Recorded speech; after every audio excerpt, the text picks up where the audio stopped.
அனைவருக்கும் வணக்கம். இன்னைக்கு நம்ம பார்க்க போற விஷயம் நம்ம சீப்பு செந்தில் கேள்விப்பட்டிருப்பீங்க எல்லாருக்கும். சீப்பு செந்தில்னு எல்லாரும் சொல்லுவாங்க பெருமையா. அவர் வாயாலேயே நான் சீப்பு செந்தில் இல்ல, அண்டா செந்தில்னு சொல்லுங்கன்னு சொல்லியிருக்காரு. அவரை பத்தி தான் இந்த வீடியோவில் பேச போறோம். நம்ம என்ன பேச போறோம்னா, ஒரு விவாத மேடையில நியூஸ் 18ங்கிற சேனல் நடத்துனாங்க. அந்த விவாத மேடை சென்னையில் நடந்துச்சு. சென்னையில் நடக்கும்போது அனைத்து கட்சி உறுப்பினர்களும் வந்திருக்காங்க. விவாத மேடையில பேசுறதுக்காக தங்கத்தமிழ் செல்வன்லேருந்து எஸ்ஜி சூர்யாலேருந்து இடும்பாவனம் கார்த்திக்னு சொல்லி அதிமுகவிலேருந்தும் ஒரு சில பேர் வந்திருக்காங்க. இப்போ என்ன நடக்குதுன்னா, எலெக்ஷன் தேர்தல் நேரம். தேர்தல் நேரத்தில் ஆளுங்கட்சியை பற்றி எதிர்கட்சிகள் குறை சொல்வது வழக்கமான ஒன்று தான். ஏன்னா போன ஒரு எலெக்ஷன் டைமிங்கில் இதே எதிர்கட்சிகள் எல்லாமே சேர்ந்து எடப்பாடியவும் பிஜேபியவும் வச்சு செய்யன்னு செஞ்சாங்க, ஆர்ப்பரிச்சாங்க, கத்துனாங்க, என்னென்னமோ பண்ணாங்க, நல்லா பண்ணாங்க. இப்போ அதே மாதிரி திமுகவை வச்சு எதிர்கட்சியாக இருக்கிற நாம் தமிழர்லேருந்து தபாகையிலேருந்து பிஜேபியிலேருந்து அதிமுகலேருந்து எல்லாருமே வச்சு செய்கிறாங்க. அதில் துரதிர்ஷ்டமாக என்ன நடந்துச்சு, பாரதிய ஜனதா உறுப்பினர்கள் நிறைய பேர் வந்திருக்காங்க, தவேகா நிறைய பேர் வந்திருக்காங்க, அதிமுக நிறைய பேர் வந்திருக்காங்க, நாம் தமிழர் வந்திருக்காங்க. திமுகவிலேருந்து ஒரே ஒரு அப்பாவி மட்டும்தான் வந்திருக்காங்க. அதுவே எல்லாருக்கும் ஒரு கலக்கமாயிடுச்சு. யாருக்குன்னா நம்ம சீப்பு செந்திலுக்கு. ஏன்னா திமுகவுக்கு ஆதரவாக பேச போகிற தங்கத்தமிழ் செல்வன் மற்ற கட்சியிலலாம் அந்த கட்சியோட உறுப்பினர்களாகவே பதவியில் உள்ளவங்களாகவே வந்திருக்காங்க. செய்தியாளர்ங்கிற போர்வையில் உடன்பிறப்பவே அசந்து போகிற அளவுக்கு கொத்தடிமையாக இருக்கக்கூடிய ரப்பர் வாயன் செந்தில்னு சொல்லலாம். எல்லாரும் தவறாக சொல்கிறாங்க, சீப்பு செந்தில்னு சொல்கிறாங்க, இல்லைனா அண்டா செந்தில்ன்றாங்க. அவர் உண்மையாகவே ரப்பர் வாயன் செந்தில் தான் சொல்ல முடியும். அவரோட பேச்சு எல்லாமே குரூரமாக இருக்கும். அவர் எப்படின்னா அடிப்படைவாதி, எப்படின்னா திமுகவோட ஒரு ரத்தம் பிளட்டுன்னு சொல்லுவாங்கள்ல, அவங்க தான் அப்படி பேசுவாங்க. அவங்களெல்லாம் தூக்கி சாப்பிட்டாப்ல.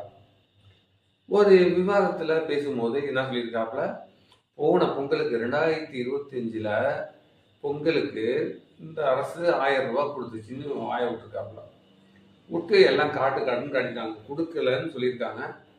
எல்லாம் அதை திரும்ப பெறணும்னு சொல்லியிருக்காங்க, ஓட்டி எடுத்துருக்காங்க.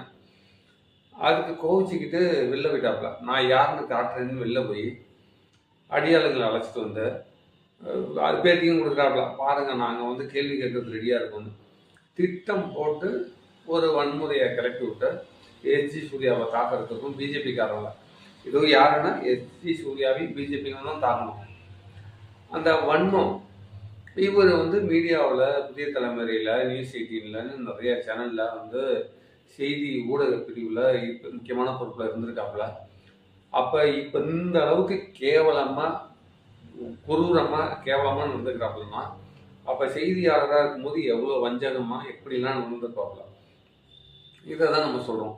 இந்த ரப்பர் வாயனுக்கு கொஞ்சமாவது ஒரு நாகரீகம், ஒரு கொஞ்சமாவது அந்த ஈனப்பிறவியாக இருக்கும் பொழுது கொஞ்சமாவது அந்த ஈரம் இருக்கணும்.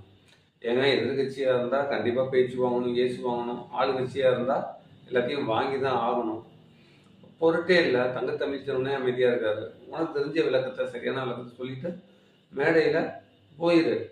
அப்படி இல்லையா, விவாதத்துக்கு வரும்போதே கொஞ்சம் சீக்கிரம் வாங்கயா, ஒரு 10-20 பேர் வாங்கயான்னு சொல்லி அந்த விவாதத்தில் நடக்கிறதுக்கு முன்னாடி திமுக சார்பாகவும் ஆளுநர் அழைச்சிட்டு வந்துருச்சுங்க. இது இந்த வன்முறையே வேணும்னு ஏன் பண்ணியிருக்காங்கன்னா, இனிமேல் எங்கேயுமே விவாதம் மேடையில் நடக்கூடாது.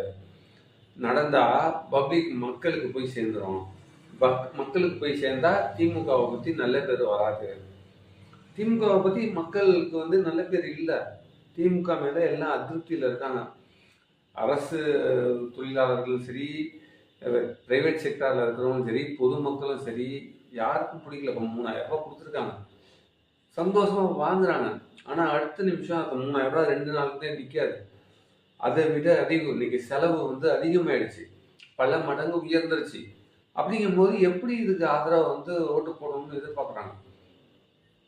நீங்கள் அடித்த கொள்ளையில் இந்த 4 வருஷத்துல 4 லட்சம் கோடி கடன் வந்துச்சுல, அதற்காக மக்கள் தலையில் எவ்வளவோ கொள்ளை வந்துருச்சு. அதை தான் எடுத்துக்குவாங்க. நாங்கள் எவ்வளவோ கடை போகிறோம், இந்த எவ்வளவோ வரி கட்ட போகிறோம், எவ்வளவோ டேக்ஸ் கட்ட போகிறோம், அதில் சேர்த்து கட்டிட்டு போகிறோம். ஆனால் திமுக இனிமேல் வரக்கூடாது அந்த முடிவில் இருக்காங்க.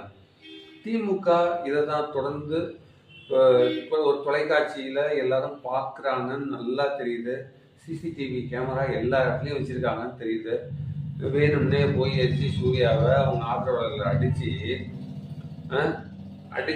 வழக்கு யார் மேலேன்னா அடி வாங்கினவங்க மேலே வழக்கு போட்டிருக்காங்க. இது என்ன கொடுக்கணும்னு வச்சிங்களேன்.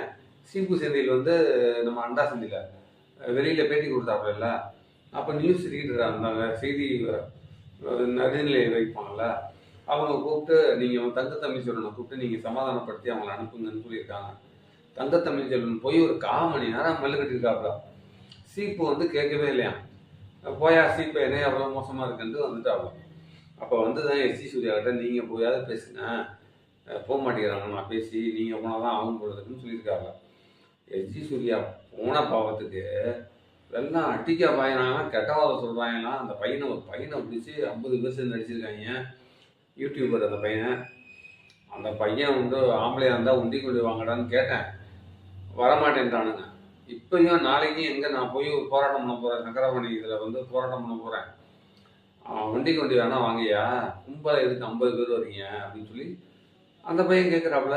நியாயமாக இருக்குது. கேட்கும்போது பேசுகிறதுக்கு திறமை இருக்கணும், இல்லைன்னா பேச தெரியலன்னா நல்லா பேசக்கூடியவங்களை அந்த விவாதத்துக்கு அனுப்பணும். சீப்பு செந்தில் வந்து நல்லா தான் பேசுவாப்புன்னு நினச்சேன். சீப்புக்கு என்ன தான் பிரச்சனை வந்துச்சுன்னு தெரில, பேசாமல் ஆளுங்களை அடிச்சுருந்துச்சு. இந்த மாதிரி வந்து செய்கிறது ரொம்ப ரொம்ப கண்டிக்கக்கூடியது. இப்படி இந்த மாதிரி ஒரு இடத்துல கேஸ் நடந்துருச்சு. இனிமேல் காவல்துறை அனுமதியோட தான் எங்கே விவாதம் நடந்தாலும் நடத்தணும்னு சொன்னாங்க, நடத்த விட மாட்டாங்க, பர்மிஷன் கொடுக்க மாட்டாங்க. இதனால வந்து திமுக மேலே இருக்கிற குற்றச்சாட்டை குறைக்கிறதுக்கான வாய்ப்பாக அதை பார்க்கலாம். அதுதான் நம்ம சொல்லிட்டோமே, மக்கள் மத்தியில் ஆழமாக பதிஞ்சிருக்கு, என்ன பண்ணாலும் முடியாது. இந்த விஜய் வந்து சிபிஐ விசாரணைக்கு போயிருக்காப்புல, அங்கே அரண்டு போய் வந்திருக்காப்லையா, எப்படி வந்திருக்காப்லான்னு தெரில. அவரை வச்சு தான் திமுக தப்பிக்குமா, பிழைக்குமா, மறுபடியும் உயிர் வருமா அப்படின்னு கனவு உலகத்தில் திமுக மறந்துக்கிட்டு இருக்கு.